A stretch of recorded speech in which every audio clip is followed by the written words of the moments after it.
Deep in the endless forests, beyond the trails and the maps, there are places people don't talk about. Places where the silence feels heavy, where shadows stretch a little too long, places where something waits and watches. The Park Service will tell you it's safe, that thousands visit every year without incident.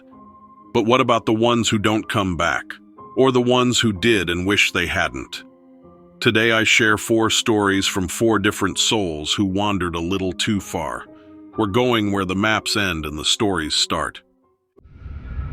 Welcome to Weird Encounters, a place where the ordinary fades into shadow and the unexplainable comes alive. Don't forget to like, subscribe, and become part of our ever-growing community of the curious.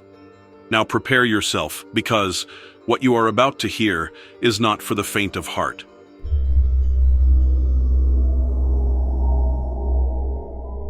This story just came in. It's about 3 friends, 4 days, and a presence in the Yellowstone backcountry that wanted only one thing. This group stumbled upon something that should never have been found. I've thought about writing this 1,000 times, but every time I try, I stop because the words never feel like enough. What I saw, what we went through. You can't explain that to anyone who hasn't been there. But I can't keep carrying this around either. This was about 5 years ago, just outside the western edge of Yellowstone National Park. I'm talking the Idaho side, near Island Park, deep backcountry. There's a web of old logging roads and forgotten trails out there. If you know where to look, you can disappear for days without seeing a single soul. That's what we wanted. It was me and 2 friends, Ethan and Kyle. We'd all grown up hiking and camping, so this wasn't new for us. Ethan was the adventurous one, always chasing the idea of finding something untouched. Kyle, he was quieter, more cautious, but he trusted Ethan like a brother, so when Ethan suggested a 4-day backpacking trip into the remote timber, Kyle didn't argue. I should have argued. The first day felt like the trip we'd planned. We hiked deep into the backcountry, past Henry's Fork, miles off any marked trail. The woods felt endless out there. Tall lodgepole pines, moss hanging off deadfall, the smell of cold earth and pine sap so strong it clings to your clothes. We set up camp near a creek, maybe 10 miles from where we parked the truck, cooked a good meal, shared a flask, laughed about old times. If I'd known what was coming, I would have turned around right then. That night, just after the fire died down, we heard something. Not an animal. This was different. It sounded like a person talking far off in the dark. Just one voice at first, low and strange, like a chant carried by the wind. Then another joined in farther away. It didn't sound like English, or any language I know. Ethan joked that it was a couple of weirdos camping nearby, but the hair on the back of my neck stood straight up. Something about it felt wrong, like the words weren't meant for human ears. We didn't sleep much that night. The next morning, Kyle looked off. He said he had bad dreams. Didn't want to talk about them. We broke camp and kept moving deeper. Why? Because Ethan wanted to find this old hunting cabin he'd read about online. A place abandoned since the 50s, supposedly built by trappers. He said there were rumors of people disappearing out there decades ago, but he laughed it off. I wish I hadn't laughed with him. By midday, we found it. The cabin was just a skeleton now, 3 walls still standing, roof half collapsed, moss and weeds claiming the rest. What bothered me was what was inside. Bones. Dozens of them. Animal bones, I think, but they weren't scattered like a kill site. They were arranged, piled in patterns, circles, symbols I didn't recognize scratched into the rotten floorboards. There was a smell too, faint but rotten, like old blood. We should have turned back. Instead, Ethan wanted pictures. He kept saying how crazy it was, how nobody would believe us. Kyle wouldn't even step inside. He just stared at the tree line like something out there had its eyes on him. That night was when everything really went wrong. We made camp half a mile from the cabin. It was so quiet you could hear your heartbeat. Around midnight, I woke up to whispering again. Not far this time. Close. I thought it was Ethan and Kyle talking outside the tent. But when I crawled out, they were gone. No flashlight. No boots. Just gone. I panicked and started calling their names, but the whispers stopped the second I spoke. The woods swallowed my voice like a vacuum. That's when I saw movement. 2 figures deep in the trees, moving slow like they were half floating. I thought it was them until I realized they were too tall, their arms hanging too low. I ran back to camp and sat there all night with the rifle across my lap, shaking so hard the barrel rattled against my knees. They came back at dawn. Ethan and Kyle. But something was off. Their faces looked wrong, not different, but empty, like they were wearing masks of themselves. Their eyes didn't look like eyes. They sat by the dead fire without speaking, just staring at me, staring through me. I tried asking where they'd gone, but they wouldn't answer. Just sat there, watching me like wolves deciding if they were hungry enough. I didn't sleep that night either. I don't think I even blinked. By the 4th day, I was losing it. My friends followed me everywhere, silent, moving in perfect sync like puppets. Every time I turned my back, I felt them step closer. Once, I woke from a half-second doze and saw Kyle crouched next to me, his face inches from mine, smiling too wide. The weather turned that last morning. Rain came hard and cold, pounding the tent. And then, it was like something broke. Ethan blinked first, looked around like he'd just woken from a nightmare. Kyle followed a few minutes later. They were themselves again, shivering, terrified, swearing they didn't remember where they'd gone or what happened.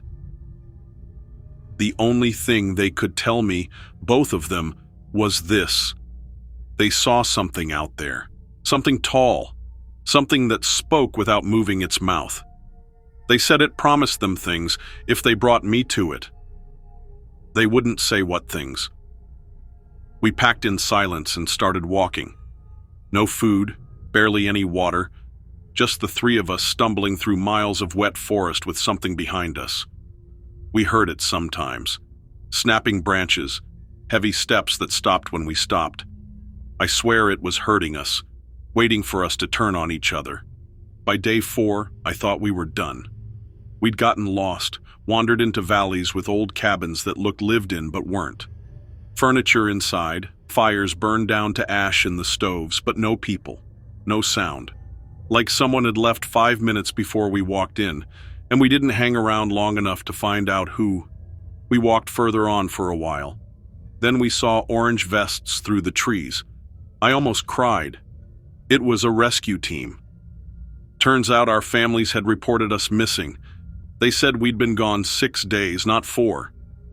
I don't remember those extra 2 days, neither do Ethan or Kyle. We never spoke about it again. We don't even see each other anymore. Whatever was in those woods, it didn't just hunt us. It changed us. I hear from Ethan sometimes. He says he has nightmares about the cabin, about something standing in the corner, waiting for him. And it keeps calling his name over and over. Thank God I don't have any nightmares. But this was one of the strangest things to ever happen to me.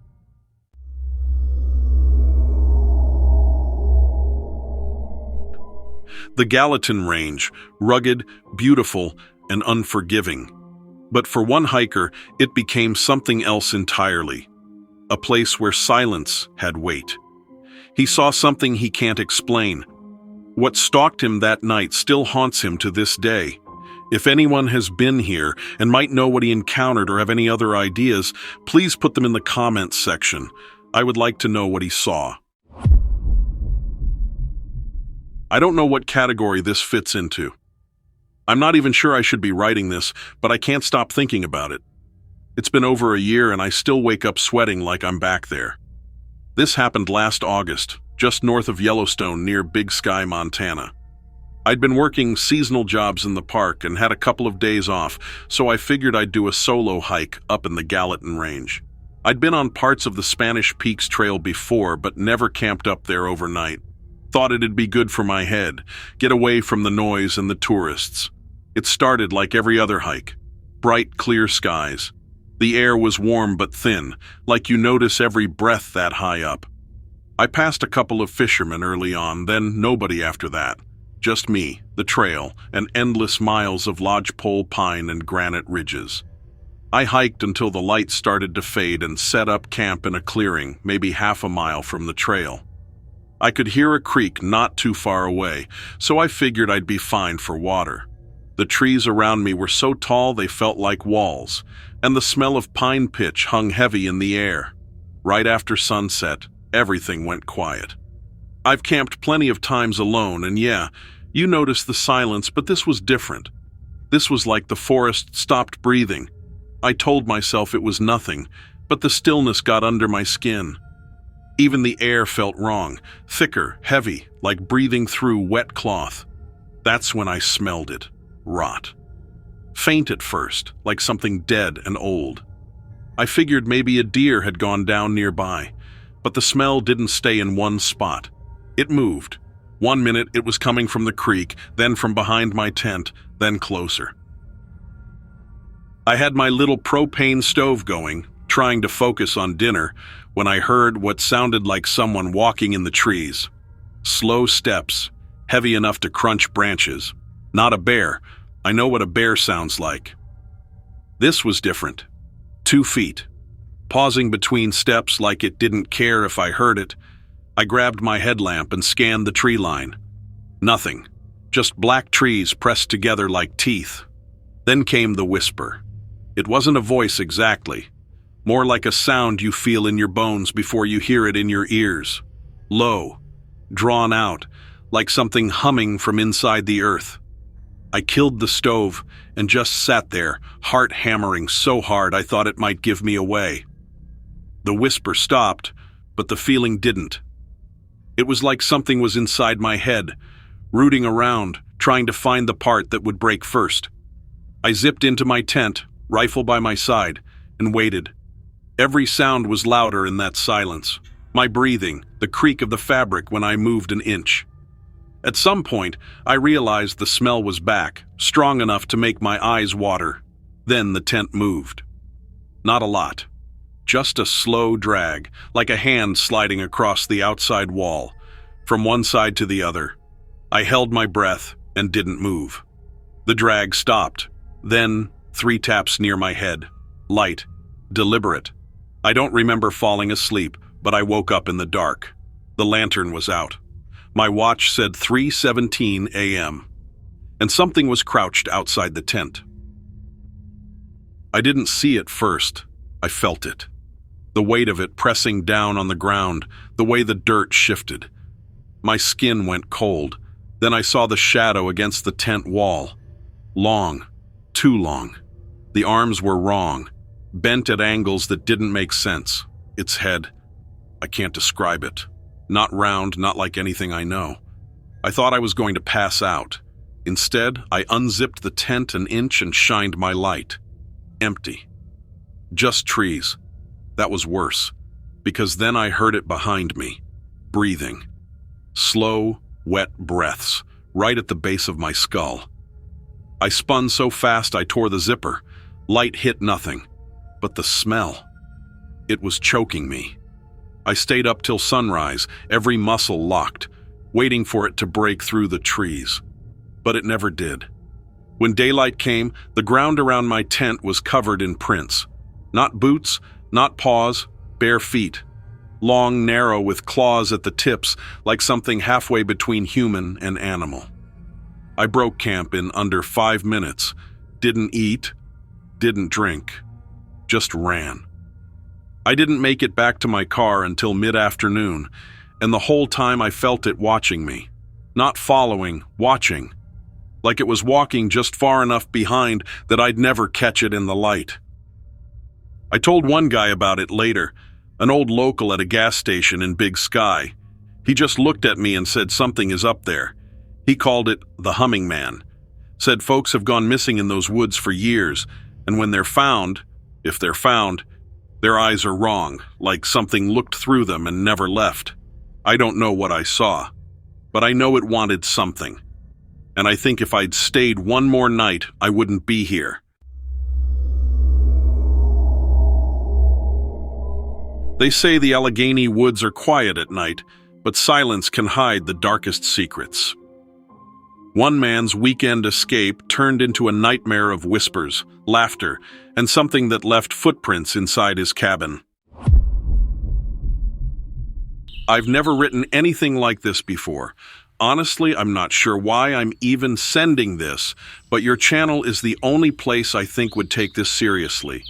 This happened about 3 years ago, in the fall, up in northern Pennsylvania near the Allegheny National Forest. That place is gorgeous during the day. Rolling hills, deep woods, trails that seem to go on forever. But at night, it feels different. Wrong.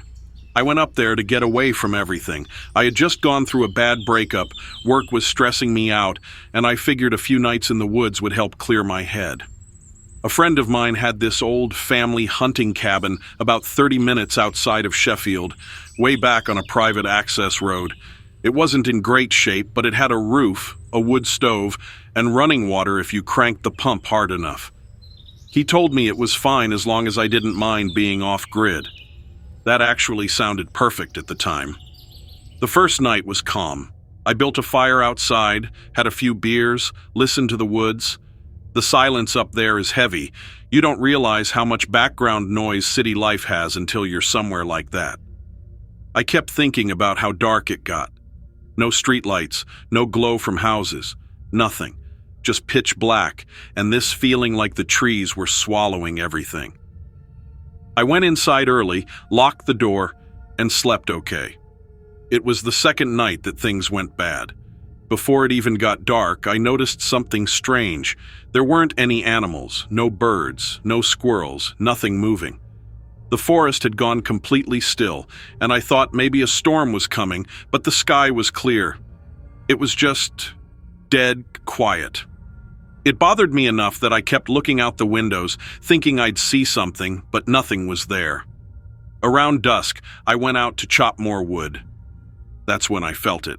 This weird heaviness in the air, like the pressure dropped. It reminded me of standing near power lines when you can almost hear the buzzing, except there were no lines anywhere near the property. I kept glancing at the tree line because I swear I saw something pale between the trees, just a flash. Could have been light hitting bark, but my gut said it wasn't. When the sun dropped, I got this urge to go inside and lock up. It wasn't a conscious decision. It was like every nerve in my body was screaming to get indoors. I barely ate dinner. I just sat there with the kerosene lantern lit, listening. And then came the sounds. It started with footsteps. Slow, heavy, circling the cabin. I told myself it was a deer, maybe a bear, but something about it was off. The steps were deliberate.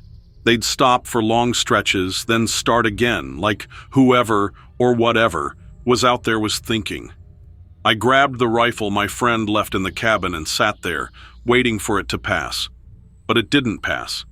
At some point I heard whispering, not words I could make out, just a sound like breath moving through teeth. It was coming from every direction. I even put my ear against the door and it felt like someone was right there, waiting.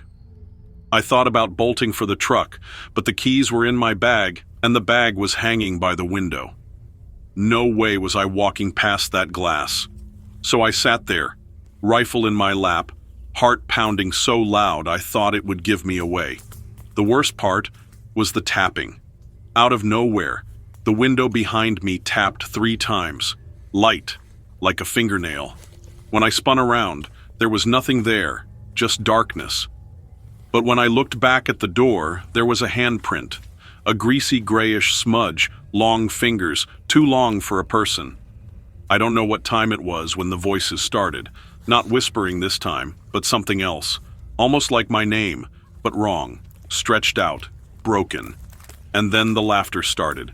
God, I still hear it sometimes in my dreams, soft, like someone trying not to be heard, and then sharp bursts like they couldn't hold it in anymore. Something was trying to get inside. I could feel it pushing, testing, like it wasn't a door it cared about, but my head, my thoughts. I can't explain it, but it felt like it was inside my mind somehow. Every bad memory, every fear, like it was pulling them out and feeding on them. I don't even remember falling asleep, but I woke up at first light with the lantern still burning and the door wide open, just standing open, like I'd invited whatever it was inside. The floor was covered in mud, bare footprints leading from the doorway to the spot where I slept, and then back out again.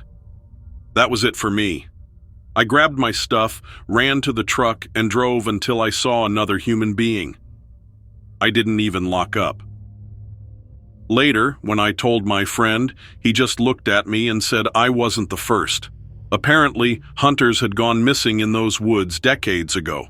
Locals say there's something out there that isn't an animal, something older.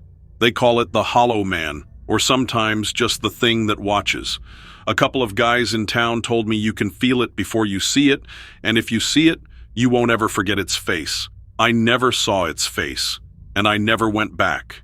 But sometimes, when I'm alone at night, I swear I hear that tapping again.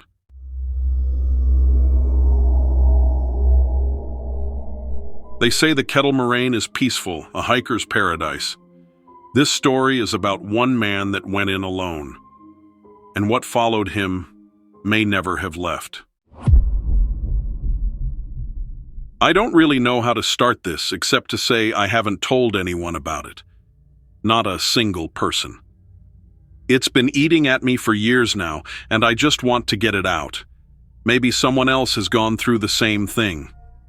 This happened in southeastern Wisconsin, in the northern unit of the Kettle Moraine State Forest. If you're not familiar, it's a huge stretch of rolling hills and dense woods carved out by glaciers a long time ago. I used to hike there all the time because it was quiet, and back then I liked being alone. It was October, a few days before Halloween, and I decided to do an overnight solo hike on the Ice Age trail section. I packed light, tent, sleeping bag, enough food and water, my headlamp, and a little propane stove. I figured I'd camp near Butler Lake. I'd been there before, and it's gorgeous at sunset when the water goes dark and still like glass. The hike out was normal. I passed maybe 3 people all day. By the time I got to the lake, the temperature was dropping fast, and the woods had that late fall smell, damp leaves and cold earth. I set up my tent about 30 yards from the shoreline, just far enough into the trees to feel tucked away but still able to see the water. As it started getting dark, I heard something. Not unusual. Squirrels, maybe deer moving around, but this sounded different, slower, heavier, almost like something dragging. I brushed it off because you hear all kinds of weird stuff in the woods at night, and I'd camped alone plenty of times. I cooked dinner and sat by the lake for a while, and that's when I noticed something strange. No frogs, no crickets, not even the occasional fish breaking the surface. Just silence. It felt like the whole forest was holding its breath. I don't know how else to describe it. I told myself it was just the cold weather, maybe that kills off the noise, but the longer I sat there, the more it sank in. Everything felt wrong. When I went back to the tent, I left the lantern on low and tried to read a book on my phone. Then came the tapping. It started soft, like someone gently running their fingernails along the side of the tent. I froze, thinking maybe a raccoon was nosing around. Then the tapping moved, around the back, then the other side, slow and deliberate. Not skittering like an animal, it was like pacing. I grabbed my headlamp and unzipped the door fast, thinking I'd scare it off, but there was nothing there. Just trees. My breath was fogging up in the beam of the light, and the forest was dead quiet. That's when I saw the shape. Across the lake, maybe 40 yards out, something was standing on the shoreline. Tall, still. It looked almost human, but the proportions were off. Too thin, with arms that hung too low. I told myself it was a tree at first, but then it moved. Not much, just a tilt of the head, like it was curious. I killed the light instantly and got back in the tent, heart slamming so hard I felt sick. I sat there in the dark, listening. Nothing for a while. Then the whispering started. I couldn't tell what it was saying, just that it was close. Sometimes it sounded like it was coming from right outside, then far off, then behind me like it was circling.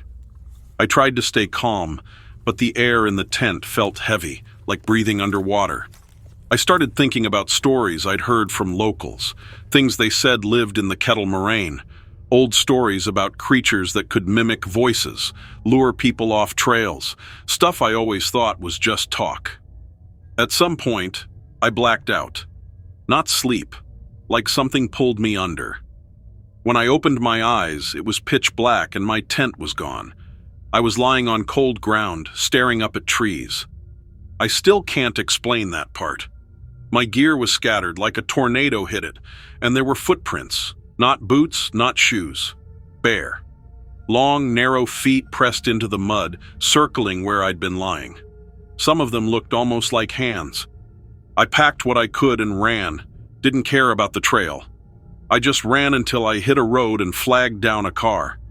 The driver wouldn't even look me in the eye. He just said something about that forest being wrong and drove me back to my car. I haven't been back since, but I've read things. Missing hikers, people vanishing without a trace. Some folks say there are government types out there at night, like they're hunting something or keeping people away. Others say it's older than any of that, something that's always been there waiting. I don't know what I saw. All I know is I left that forest, but something from there didn't leave me. Sometimes when it's real quiet at night, I swear I hear that whispering again. And the worst part? It sounds like my own voice now. And so, another strange encounter fades away. A trick of the mind, or something far more unsettling. That's for you to decide. Thank you so much for watching my stories. Make sure you hit that like button, subscribe, and turn on notifications. Your support is what keeps this channel going.